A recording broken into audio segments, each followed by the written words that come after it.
من میخوام چالش بذارم با خودم. دیگه کسی چالش نمیذارم، هیچی پا نیستش. میخوام چالش بذارم 70 پوست فقط دیلی پست بذارم، استوری بذارم. پوست خودم رو کندم. ببین من دورانی که میلاد خواه اولین پستاشو میذاش من داشتم از خودم ویدیو میگرفتم. طرف الان خونه زندگی 5 میلیونی 6 میلیونی همه ترکوندن. من اون موقع ساله دارم تلاش میکنم. یعنی اگر چی میگن بیدارگرای کاپ داشت اولین کاپ انشو میدادن گردن من.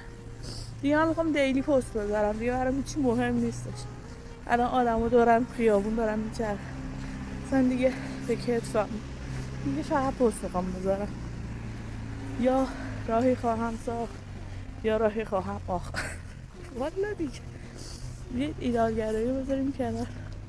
ایدالگرایی قشنگ آدم میذاره تو نقطه صفر. بعد انقدر حالت مسخره ای داره، هر روزم تو مخی داری، هر روزم این که بخوای یه چیزی بشی بیشتر تو مخت میره. ما دیگه ایدالگرایی نداریم دیگه، همینجوری با سلفی نستا میخوام مثلا پست بذارم. گوره بابای افکار پوچ و چرت و همه خودم هم کرده.